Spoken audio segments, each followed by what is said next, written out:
Shalom Obracha. Tout d'abord, comme j'ai l'habitude de dire, je suis tout à fait honoré qu'on me demande de venir pour donner un cours de halakha dans ce genre de journées qui sont des journées d'approfondissement, des journées dans lesquelles on essaye d'intensifier à fond un sujet en particulier. Et le sujet dont il est question aujourd'hui pour des filles qui sont des filles de séminaire, c'est évidemment un sujet de première urgence, de première importance. Donc je remercie la rabbinite Haggai.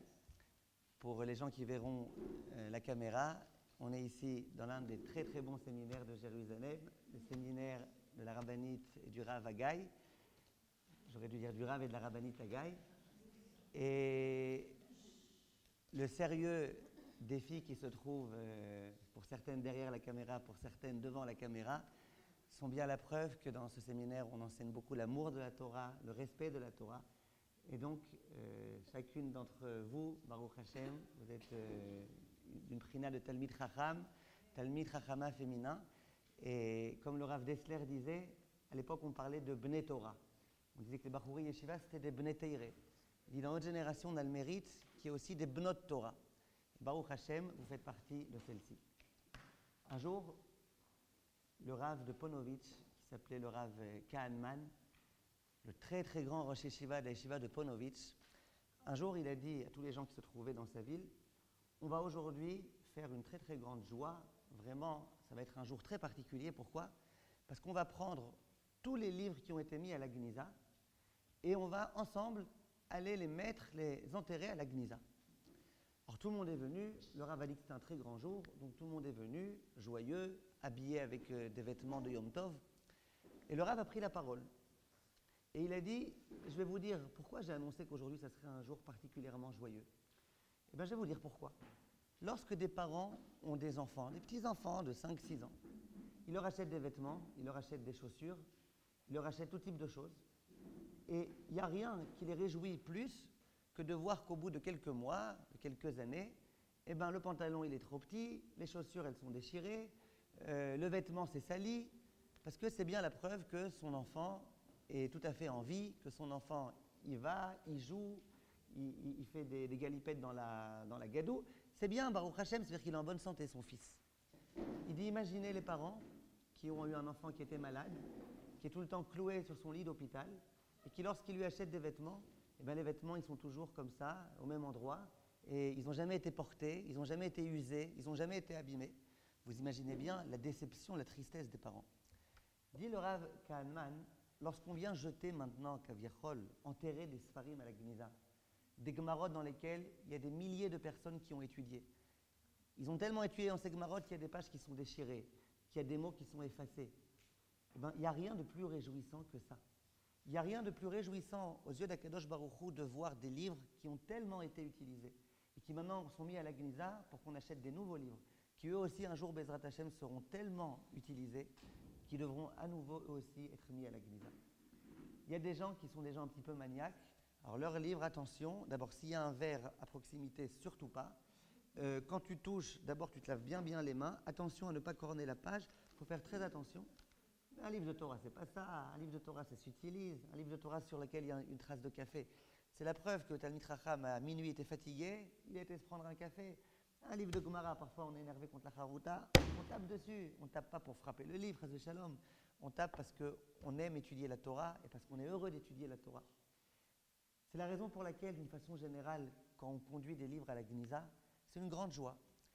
Les circonstances dans lesquelles on a dû dernièrement mener des livres de Torah à la Gniza, c'était des circonstances beaucoup plus tragiques, circonstances beaucoup plus terribles, des circonstances dans lesquelles il y a des gens qui se sont permis, c'est même pas des gens, c'est des animaux qui se sont permis de prendre la chose la plus sacrée qui puisse exister et qui se sont permis de faire ce qu'ils ont fait. Et c'est quelque chose, bien évidemment, de gravissime. Et nous, on ne peut rien faire de plus que de prier à Kadosh Baruch Hu que ça ne se réitère pas, qu'Akadosh Baruch Hu s'occupe, lui, de ce qu'il faut faire avec ces gens-là. En tout état de cause, c'est ce qui s'est produit, c'est ce qui s'est passé cette fois-ci. Et il faut savoir que quand on parle de livre de Torah, on ne parle pas que de livre de Torah. Parce qu'il y a des gens qui, quand ils voient un livre de Torah, ils se lèvent immédiatement Mais par contre, ils se permettent de parler contre les Talmidei Chachamim. Lui, c'est un ceci, lui, c'est un intéressé, lui, c'est un vaurien, lui, c'est un bidon. Il y a des personnes qui se permettent, quand ils parlent de Rabbanim, au lieu de dire Ravintel ou Ravintel, ils mentionnent les noms de famille directement, Eliashiv, Oyerbach. Et il faut comprendre une chose, c'est que si on doit honorer les Sifrei Torah, on doit tout autant, peut-être même, voire plus, honorer les Talmidei Chachamim. Ainsi qu'il y a écrit dans la Gemara, dans la Sechet Makot, la Gemara, il y a des gens qui sont idiots. Pourquoi? Devant les Sifrei Torah, ils se lèvent. Devant les Talmidei Chachamim, ils ne se lèvent pas. Ça veut dire quoi? Ça veut dire que celui qui incarne la Torah, à celui qui vit avec la Torah, celui qui est une Torah ambulante, à savoir le Talmid Chacham, évidemment que lui aussi il faut l'honorer. En tous les cas, évidemment qu'il ne faut surtout pas le mépriser. Donc ce dont il va s'agir aujourd'hui, parce qu'on a peu de temps pour un sujet tellement vaste et tellement gigantesque, c'est de parler dans un premier temps du Kvod Sifrei Torah. Comment on doit honorer les Sifrei Torah? Est-ce qu'on a le droit de rentrer aux toilettes quand on a dans sa poche un livre de Tehilim? On va se concentrer sur les questions les plus fréquentes, Bezrat Hashem. Et dans un second temps, on parlera plus en détail des halachot Gniza. Évidemment, les questions les plus fréquentes. Je ne vais pas maintenant vous apprendre à creuser une Gniza. Je ne vais pas vous enseigner les halachot de où et comment on enterre quelque chose. Mais on va parler de façon générale, Bezrat Hashem, de toutes ces halachot-là. Le Shulchan Aruch, dans Yoreh Deah, dans les halachot de la Torah, il écrit Chayav Adam linhog Kavod Gadol Besefer Torah. Donc l'homme, il a le devoir d'honorer énormément le Sefer Torah. Pour l'instant, on parle vraiment du Sefer Torah, des livres de la Torah, des rouleaux de la Torah. Ou mitzvah leyached lo makom. Il y a une mitzvah qui est un endroit précis dans lequel on met le Sefer Torah. Ou le chabed amakom haou. Et cet endroit-là, il faut aussi l'honorer, faire en sorte qu'il soit propre. Ou le adero beyoter. Et il faut aussi faire l'honorer énormément. Velo yarouk keneged Sefer Torah. On n'a pas le droit de cracher devant un Sefer Torah. Velo yigaler vato kenegdo. On n'a pas le droit non plus d'être nu devant un Sefer Torah. Après, il continue et il dit Velo yachzor achorav elav. Quand il y a un Sefer Torah, je ne peux pas lui donner le dos. C'est pas kavod. D'où toute la question d'ailleurs, souvent il y a des rabbanim qui, quand ils font la dracha, ils se mettent au niveau du Haron Kodesh. Et ils donnent dos au Sefer Torah. Ça veut dire, ils sont face au public, mais ils donnent dos au Sefer Torah. Tout ça, il y a beaucoup de poskim qui se sont interrogés comment ça se fait. Et ils ont répondu que comme le Sefer Torah, il a une hauteur de plus de 10 tfachim, il est en quelque sorte dans un autre domaine. Et donc, il n'y a pas de problème de le faire. Tout type de choses qui ont été mentionnées par les poskim, le fait que la porte soit fermée, le fait que c'est vraiment l'honneur du tzibour. En tout cas, d'une façon générale, il y a un Sefer Torah, on ne doit pas lui donner dos. Et là, Yeshev Lefanav, donc quand un Sefer Torah se trouve devant nous, il faut s'installer devant lui, Bekoved Rosh, ou Beir'a, ou Pachad, avec beaucoup de sérieux, il faut être assis devant. Maintenant, le Rama, il dit, Aval ifnei chumashim shelanu en tzarich la'amod, veyesh machmirim. Le Rama, il dit que l'obligation de se lever quand on voit un Sefer Torah, c'est uniquement les Sifrei Torah, pas les chumashim. Ici, par exemple, il y a un chumash. Est-ce que, si maintenant je lève le chumash, je vous fais l'agba du chumash, est-ce que vous devez toutes vous lever? Le Rama, il dit non. Après, il dit veyesh machmirim. Il dit, il y en a qui sont machmirim et qui, même devant un chumash, se lèvent. Au jour d'aujourd'hui, on n'a jamais vu personne qui est machmir de faire ça. En tous les cas, vous comprenez un petit peu l'importance qu'il faut donner à ces sfarim-là, etc. Maintenant, il faut comprendre une chose. C'est que le Rama, il va dire que le fait qu'il faille honorer les Sifrei Torah, le fait, par exemple, qu'il va falloir ne pas mettre le Sefer Torah par terre, le fait qu'on n'a pas le droit de rentrer aux toilettes avec un Sefer Torah, le fait qu'il faille jeter, enfin plutôt enterrer les Sifrei Torah à la Gniza, toutes ces choses-là, est-ce que ça concerne que les Sifrei Torah ou est-ce que ça concerne aussi les Chumashim ou les Sidurim ou le cahier de Tal sur lequel elle écrit ses livrets Torah? Qu'est-ce que ça inclut exactement? Alors, je vais vous dire exactement de quoi il s'agit. A priori, qu'est-ce que ça change? Un Sefer Torah qui a été écrit par un sofer sur un parchemin ou alors un Sefer Torah que j'ai écrit moi-même sur du papier? C'est à peu près la même chose. Les psukim, c'est des psukim. La gdusha de ce qui est écrit, c'est la même. C'est vrai que ce n'est pas un Sefer Torah en bonne et due forme sur du parchemin, etc. Mais il y a quand même des psukim de Torah qui recèlent une immense gdusha qui sont écrits dessus. Alors pourquoi aujourd'hui il y aurait peut-être une question? Pourquoi on pourrait dire peut-être qu'aujourd'hui c'est pas comme c'était il y a 500 ans. Pourquoi? Pourquoi, à votre avis, il y aurait une différence? Pourquoi ce chumash, il serait différent d'un chumash qui était écrit à la main il y a 500 ans? Qu'est-ce que vous en pensez? De quoi?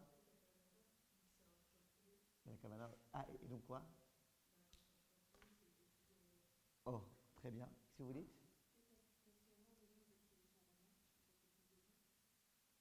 Ouais, mais c'est pas le temps qui va influer.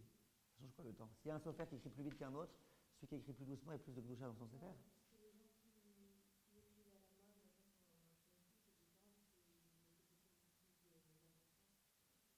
Ah, voilà, donc vous dites comme Shlomit. Ça très bien. Hein? On m'a dit que quand c'était enregistré, il faut dire les prénoms des filles qui posent des questions, comme ça. Donc Rose, elle a dit comme Shlomit, très très bien. Chazak. Ce que vous dites? Ça, vous, je vous ai mentionné déjà, Tal, ça suffit.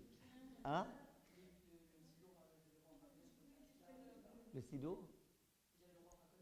C'est quoi le Sidour et le Roi HaKodesh?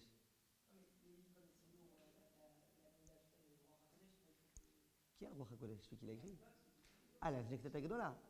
D'accord, moi je vous pose une autre question. Je vous demande pourquoi aujourd'hui, le Sidour d'aujourd'hui, il serait peut-être moins kadosh que le Sidour d'il y a 500 ans. Oui. Et alors?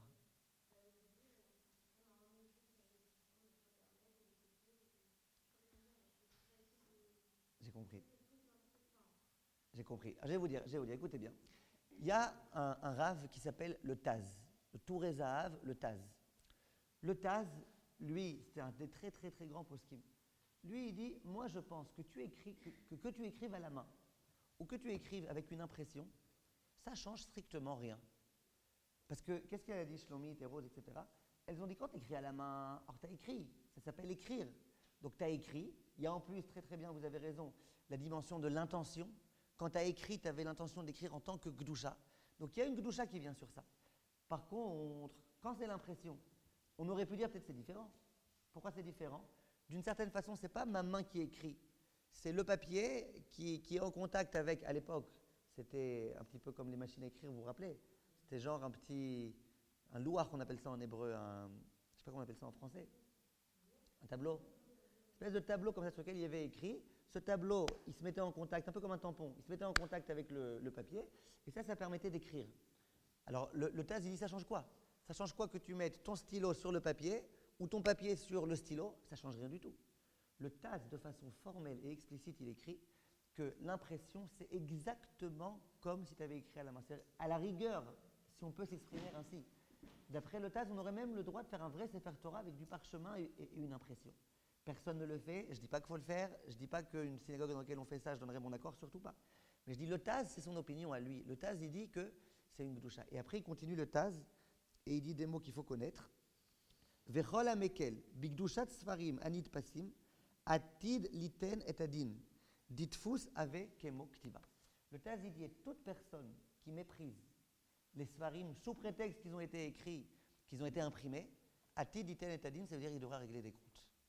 En d'autres termes, les sfarim, même écrits, dit le Taz, l'impression, c'est comme une écriture, donc ça a une véritable Gdusha. Donc pour le Taz, ce livre-là, ça ne veut pas dire qu'il faut se lever devant, ce n'est pas un Sefer Torah mamash, mais ça a une véritable Gdusha. Au même titre qu'un Sefer Torah, tu n'aurais pas eu le droit de rentrer aux toilettes, au même titre, ces sfarim-là, il faut comprendre que c'est interdit de les rentrer aux toilettes, etc., etc. On va rentrer dans les détails de toilettes, etc. Maintenant, il y a d'autres rabbanim qui n'ont pas été à 100% d'accord avec le Taz. Il y a des poskim qui ont voulu dire que l'impression, c'est autre chose. L'impression, tu appuies sur un bouton, ça se fait. C'est pas comme quand tu écris toi-même. Vous arrivez à comprendre la logique. Ça veut dire que c'est pas comme quand tu écris, alors vous avez dit parce que tu passes du temps à écrire, vous avez dit parce que tu donnes de toi-même quand tu écris. Tout ça, c'est très, très intéressant. Ça veut dire que, mais l'idée, c'est de dire que quand tu écris, c'est ça qui s'appelle écrire. Quand il y a un papier qui vient se mettre sur un espèce de tampon sur lequel il y avait déjà écrit un texte, ça ne s'appelle pas écrire. Donc il y en a qui ont voulu être un peu plus mekilim que le Taz. Maintenant, il faut savoir que à la Chal et Maaseh, même ceux qui ont été mekilim comme le Taz, par exemple, en général, quand on veut dire qu'il y en a qui autorisent, on dit, vous savez c'est qui? C'est le Chavot Yair. Le Chavot Yair, c'était un très très grand posek. Lui, on lui pose une question. Il se trouve dans une pièce, il habite avec sa femme dans une pièce. Ils n'ont qu'une pièce, ils ont des sifrei Kodesh là où ils ne sont pas des vrais sifrei Torah, des Chumashim, des Gemarot.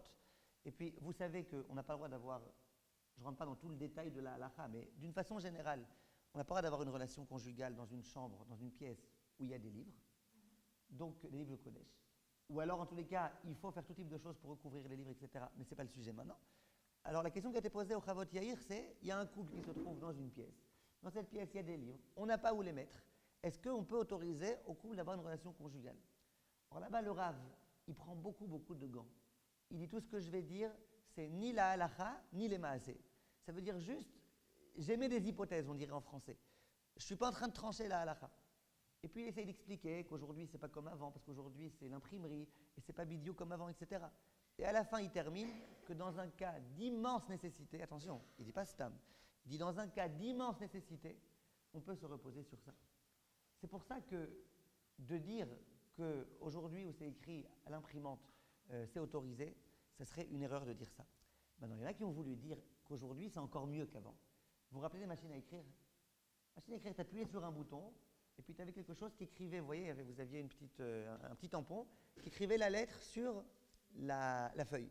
Donc là, à la rigueur, c'est moi qui appuie sur le bouton, c'est moi qui commande le bouton. Donc la Kavana Shlomit, par exemple, vous pouvez l'avoir quand vous appuyez sur le bouton. Mais dans notre cas, à nous, où aujourd'hui, tu appuies sur Enter, et puis Bichlal, il n'y a même plus de Luchot dans votre imprimante. C'est pas qu'il y a un tampon qui vient se mettre sur votre feuille. Tout se fait vraiment automatiquement. Il y en a qui veulent dire qu'aujourd'hui, c'est encore plus simple que c'était à l'époque. Mais halakha les maasé, et c'est ça qu'il faut que vous reteniez. Aussi bien le Rav Vosner que le Rav Nissim Karelitz, que le Rav Chaim Pinchas Steinberg, que tous les Gdolim que je peux vous mentionner, ils disent tous, Chas Veshalom, aujourd'hui, de dire qu'on peut poser un sidour par terre sous prétexte qu'il a été imprimé. Chas Veshalom, de dire qu'on peut prendre aujourd'hui quelque chose et rentrer aux toilettes avec. Chas Veshalom, de dire qu'on peut s'amuser. On peut juste, dans certains cas, comme on va le faire ensemble, dire dans ce cas-là, il y aurait des raisons d'autoriser. Bon allez, raison supplémentaire, c'est que c'est écrit à l'imprimante et pas comme avant. C'est pour ça que j'ai été très choqué. Je vous raconte l'histoire. Dernièrement, je donnais un cours dans un séminaire. Et je donnais cours, et puis, donc par terre, il y avait plein de livres. Des livres qui n'ont encore jamais été utilisés, des livres qui venaient de l'impression. Donc il y avait plein de livres de Torah. Pas par terre, hein, ça veut dire qu'il y avait quelque chose sur le sol, de sorte à ce qu'il n'y ait pas de problème qu'il soit par terre. Et la montre, l'horloge, pour voir quelle heure il est, a été posée sur les livres. C'est-à-dire qu'il y avait tout un cajot plein de livres, et même pas fermé avec un carton. Et dessus, ils ont mis l'horloge. Alors j'ai dit, si vous me permettez, je retire l'horloge d'ici. On ne met pas une horloge sur un livre, c'est pas kavod. C'est comme si je mets maintenant ma télécommande sur le livre. C'est pas kavod, c'est un saut. Donc j'ai retiré l'horloge. Après, quand je suis sorti, j'ai rencontré, juste en sortant, le Rav du séminaire. Alors je lui ai dit, écoutez, je me suis permis, je ne sais pas qui est-ce qui a pris l'initiative de mettre l'horloge comme ça sur les livres, mais je me suis permis de retirer l'horloge des livres, parce que comme ça, Henri m'a dit, mais c'est l'impression. C'était à l'impression. J'ai dit, alors? Il me dit, il paraît que le Rav Yitzhak Yosef, quand, quelquefois, il y a ces livres qui sont posés quelque part, ces livres donc non utilisés, quelquefois, quand il veut accéder à quelque chose qui est plus haut, il monte avec ses pieds sur ses livres. Je lui ai dit, j'accepte pas, je crois pas. Je crois pas un truc pareil, impossible. Impossible, je ne crois pas. La Shonara sur le Rav Yitzhak Yosef, j'accepte pas. Maintenant, j'aimerais bien que vous compreniez, impossible de faire une chose pareille. Et s'il le fait, le Rav Yitzhak Yosef, c'est le seul à le faire, en davar kazé. Halakha le maasé, tous les grands poskei zmanenu, tous les gdolei ador, ils ont dit que ces sfarim, ils ont une gdusha, hors de question de monter avec ses chaussures ou sans chaussures, de monter sur ses livres. Alors, si vraiment il l'a fait, le Rav Yitzhak Yosef, peut-être c'était déjà dans un carton, et même ça, j'ai beaucoup de mal à croire. Peut-être c'était dans les conditions dans lesquelles on peut. Par exemple, vous connaissez les Batei Knesiot dans lesquels, là où on s'assoit, on soulève le banc, et en dessous, les gens ils mettent leur tefillin. Ça, c'est une grande question dans le Chafetz Chaim, et tous les poskim se sont interrogés. C'est permis, c'est interdit. Il y a des cas où on peut malgré tout autoriser. Mais ce qui est sûr et ce qui est clair, c'est que de penser qu'on peut monter sous prétexte que, ça, sûrement pas. Chas v'shalom. Donc la conclusion avec laquelle on reste, c'est que les Sfarim, ils ont de la Gdusha, même s'ils ont été uniquement imprimés, ils ont de la Gdusha, il faut faire très attention. Maintenant, un autre petit point. Et ça aussi, on m'a posé récemment la question. Et à nouveau, ça m'a aussi beaucoup choqué. Quelqu'un me pose la question, il me dit, j'ai entendu dire qu'un livre donc, qui a été imprimé et dont on ne s'est encore jamais servi, c'est-à-dire qu'on n'a encore jamais étudié dedans, qu'on aurait le droit de faire ce qu'on veut avec, de marcher dessus, de le poser par terre, d'aller aux toilettes avec. En d'autres termes, un chumash. Tu vas à Bet Adfous, là où ils impriment les chumashim. Tu prends un chumash, tu sais que personne ne s'en a encore jamais servi, il est encore dans son emballage. Il me dit, j'ai entendu dire qu'on a le droit de prendre ce livre, de le poser par terre, qu'on a le droit d'aller aux toilettes avec, de machin. À nouveau, c'est pas que c'est à 1000% faux, c'est que c'est à 999% faux. Pourquoi? Il y a Béhémet une toute petite distinction qu'il faut faire entre un livre dont on ne s'est jamais servi et un livre dont on s'est déjà servi. Il y a une petite distinction, parce que le livre, si c'est qu'une impression, je n'ai pas écrit moi-même, donc pour l'instant on n'a encore rien fait. Maintenant, ce livre-là, tant qu'on n'a pas étudié, donc il n'a pas encore tout à fait la Gdusha parce qu'on s'en est servi. C'est qu'une azmana, comme on appelle ça en hébreu. Comme quelqu'un, par exemple, qui achète un étui de tefillin, il n'a encore jamais mis cette tefillin dedans. Il n'y a pas encore de Gdusha. Tant qu'il n'a pas encore mis cette tefillin une seule fois dedans, s'il veut, il peut mettre dedans des pièces, etc. Donc, le Chafetz Chaim, par exemple, il dit un livre dont on ne s'est encore jamais servi.